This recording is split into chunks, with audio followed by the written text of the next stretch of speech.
જામા મસ્જિદ વિવાદ, જૂના દાવાઓ અને નવી ઘટનાઓ વચ્ચે સામાજિક સૌહાર્દ સામે પડકાર. ભરૂચની ઐતિહાસિક જામા મસ્જિદને લઈને ચાલી રહેલો વિવાદ હાલમાં સોશિયલ મીડિયા પર વાયરલ થયેલા પૂજાના વિડીયો બાદ ફરી વકર્યો છે. આ ઘટનાને પગલે મુસ્લિમ સમાજે પોલીસ ફરિયાદની માંગ કરી છે, તો બીજી તરફ સંતોએ પણ મેદાને આવી આગામી 5મી એપ્રિલથી કલેક્ટર કચેરી બહાર હનુમાન ચાલીસાના પાઠ અને સત્યાગ્રહ છેડવાની જાહેરાત કરી છે. રાષ્ટ્રીય ધરોહર સંરક્ષણ સમિતિના જણાવ્યા અનુસાર પુરાતત્વ વિભાગ દ્વારા નિયમો મુજબ કાર્યવાહી ન થતા હવે જનજાગૃતિ માટે વિવિધ મંદિરોમાં મહાઆરતીનું આયોજન પણ કરવામાં આવશે. નોંધનીય છે કે આ વિવાદ દાયકાઓ જૂનો છે અને ભૂતકાળમાં પણ માલિકી હક કે મૂળ સ્વરૂપને લઈને શહેરનું વાતાવરણ અવારનવાર તણાવપૂર્ણ બનતું રહ્યું છે. આ ગંભીર સમસ્યાના કાયમી નિવારણ માટે માત્ર પ્રશાસનિક કાર્યવાહી પૂરતી નથી, પરંતુ વહીવટીતંત્ર, પુરાતત્વ વિભાગ અને બંને પક્ષો વચ્ચે પારદર્શક સંવાદ થવો અનિવાર્ય છે. સામાજિક સૌહાર્દ અને કાયદો વ્યવસ્થા જાળવી રાખીને ધાર્મિક આસ્થા અને રાષ્ટ્રીય ધરોહરના સંરક્ષણ વચ્ચે યોગ્ય સંતુલન સાધવું એ જ આ સંવેદनशील मुद्दा નો एकमात्र शांतिपूर्ण उकेल है. गुजरात राज्य के भरूच में पत्रकार वार्ता के लिए हम सभी सनातन हिंदू धर्म के सभी साधक इकट्ठा हुए हैं. भाइयों, हम तो महाराष्ट्र संभाजीनगर से आए हैं. महाराष्ट्र से सभी संतगण महानुभाव संप्रदाय की ओर से आए हुए हैं और भरूच के निवासी आदरणीय श्री मुक्तानंद स्वामी जी भी यहाँ पे बैठे हुए हैं. आज की जो पत्रकार वार्ता है, इस पत्रकार वार्ता के माध्यम से हम कुछ हमारे विचार और कुछ घटनाओं का जिक्र आज आपके माध्यम से पूरे समाज को हम देना चाहते हैं. भरूच में जो सनातन हिंदू धर्म की जो धरोहर है, जो एएसआई से संरक्षित है, भारत सरकार के द्वारा नियंत्रित है, ऐसा होकर भी एक विशिष्ट धर्म समुदाय द्वारा वहां पर उनके धर्म का आचरण होते हुए दिख रहा है. वहां पे कुछ इलीगल तरीकों से परिवर्तन किया हुआ दिख रहा है. वहां पे हिंदू धर्म की मान्यताओं का खंडन करते हुए समाज दिख रहा है. उसी बात को लेकर हमारी जो धार्मिक भावनाएं आहत बार बार हो रही है और नियम जो सरकार ने बनाए हुए हैं, उन नियमों को तोड़ने का जो काम हो रहा है, उसको लेकर सनातन हिंदू धर्म के ये जो संत है, संपूर्ण समाज है, निकल पड़ा है. 2 महीने पहले, 3 महीने पहले एक आंदोलन यहाँ पे अनशन किया गया था और तब माननीय जो सरकार के प्रतिनिधि थे, एसपी साहब थे, उनसे मुलाकात हुई. उन्होंने सबको आश्वस्त किया. स्वामी जी ने सभी जानकारी उनको दी और आश्वस्त करने के बाद कुछ समय दिया गया था, उन्होंने लिया था. और लेकिन फिर भी 100% जो मांगे थी वो पूरी अभी तक फुलफिल हुई नहीं है. हमने आज भी मुलाकात की और उस विषय में भी स्वामी जी आपके साथ वार्ता करेंगे, बात करेंगे. आगे इस आंदोलन को कैसे आगे बढ़ाना है और ये जो नियमों को पालन करने का जो आग्रह एक भारतीय होने के नाते हम कर रहे हैं कि सरकार ने जो एएसआई के नियम लगाए हैं, उन नियमों को एएसआई ने भी फॉलो करना चाहिए और हम लोगों ने भी उसका सम्मान करना चाहिए. कोई अगर सम्मान नहीं कर रहा है तो उसको सम्मान कराने लायक स्थिति बनाने का कर्तव्य हमारा दिखाई देता है और उसी कर्तव्यों को पूर्ण करने के लिए आज हम प्रेस में बैठे हुए हैं. मैं स्वामी जी से निवेदन करता हूँ कि स्वामी जी इस विषय में आगे आपको विस्तार पूर्वक चर्चा करें.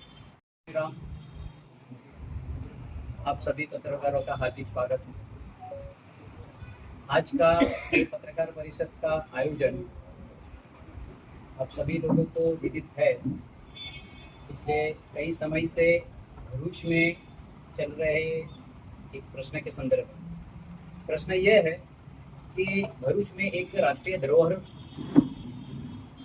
1909 में एएसआई द्वारा अधिग्रहित की गई. वो राष्ट्रीय धरोहर वर्तमान में जामा मस्जिद के रूप में जानी जाती है, जो मूल रूप से जैन मंदिर श्री चक्रधर स्वामी जन्मस्थली के रूप में है, ऐतिहासिक तथ्यों के आधार पर. लेकिन हमारी जो मांग, हमारी जो आज तक की जो गतिविधियां रही हैं, उसका मुख्य केंद्र में तो इतना ही है कि एएसआई द्वारा पूरे भारत के मॉन्यूमेंटों में जो नियम लागू किए गए हैं, वो नियम यहाँ के मॉन्यूमेंट से भी संबंधित है. यानी एक तरह से पूरे भारत के एएसआई के नियम एक समान है. तो उस एक समान नियम होने के बावजूद 1909 से लेके आज तक उस नियमों को ताक पर रखते हुए वहाँ पे नियमों का जो उल्लंघन हो रहा है, उस उल्लंघन को ठीक करने का उद्देश्य, यानी जो संरक्षित स्मारक है उसको नियमबद्ध किया जाए, और जो नियम के विरुद्ध वहाँ हो रही कुछ भी ऐसी गतिविधियां हैं उसको नियम से दूर किया जाए।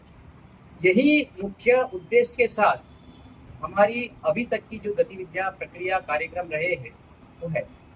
आज भी हमने माननीय एसपी साहब को और कलेक्टर साहब को जो हमारा मिलना था, मिलने का उद्देश्य भी इतना ही था कि गत 5 जनवरी को एक संघों के माध्यम से सामूहिक अनशन का कार्यक्रम किया गया था।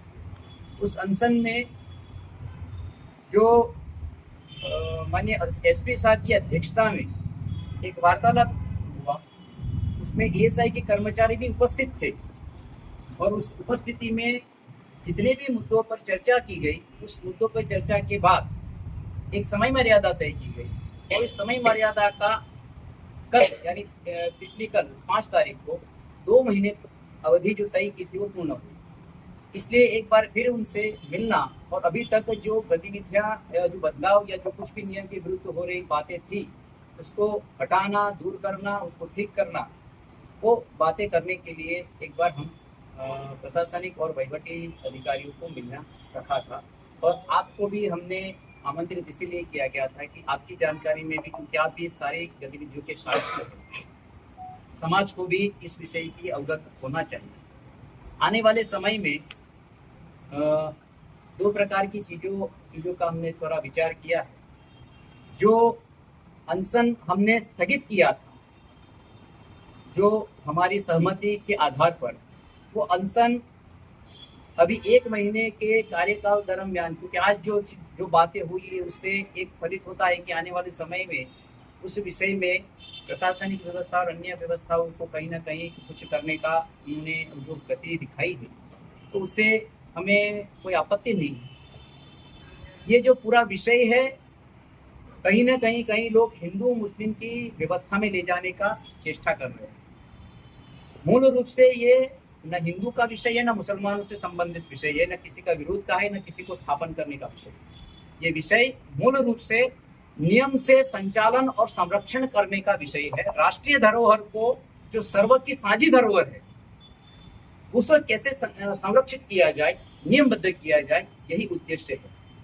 उसी के तहत समाज को भी अवगत कराना ये भी एक दायित्व है, क्योंकि कई लंबे समय से आम हिंदू समाज, आम कोई भी व्यक्ति जो वहाँ दर्शनार्थी के लिए जाने के लिए विचार कर रहे हैं, तो वहाँ रोका जाता था, टोका जाता था।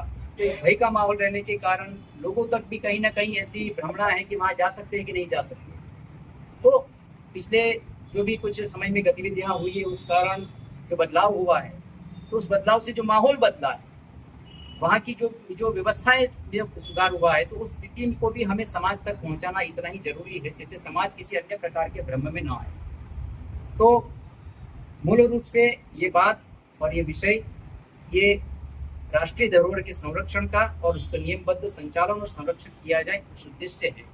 और उसी के तहत हम आने वाले समय में जो शहर में मुख्य मंदिर है, उस मंदिर में महाआरती और महाआरती के बाद समाज जागरण के विषय से एक कार्यक्रम का विषय हम आगे वाले समय में चलाने जा रहे हैं। और प्रतिदिन सोमवार को कलेक्टर कचहरी के बाहर 1 घंटे का प्रतीक उपवास का हमारा कार्यक्रम, जिसमें हनुमान चालीसा का पाठ और पुरुषोत्तम योग का पाठ होगा, वो प्रतिदिन प्रति सोमवार को तब तक चलता रहेगा जब तक इस विषय की एक अच्छी और जो नियमबद्ध व्यवस्था नहीं स्थापित हो जाती, तब तक इस प्रकार का एक सत्याग्रह का आंदोलन इस दिशा में हम आपसे करने जाएंगे।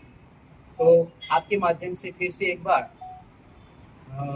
समाज को और बाकी सारे लोगों को स्पष्ट करना चाहते हैं कि ये जो विषय है हम सभी के साथ जुड़ा हुआ है, हमारी सबकी गौरव के रूप में, स्वाभिमान के रूप में ये धरोहर है, उसका संरक्षण, उसका संचालन नियमबद्ध प्रक्रिया से हो, जो अभी तक नहीं हुआ रहा है, जो होने के लिए हम ये पूरी गतिविधियां कर रहे हैं, वो आप सभी लोग का साथ सहयोग मिलता रहा है। यही उद्देश्य के साथ भारत माता।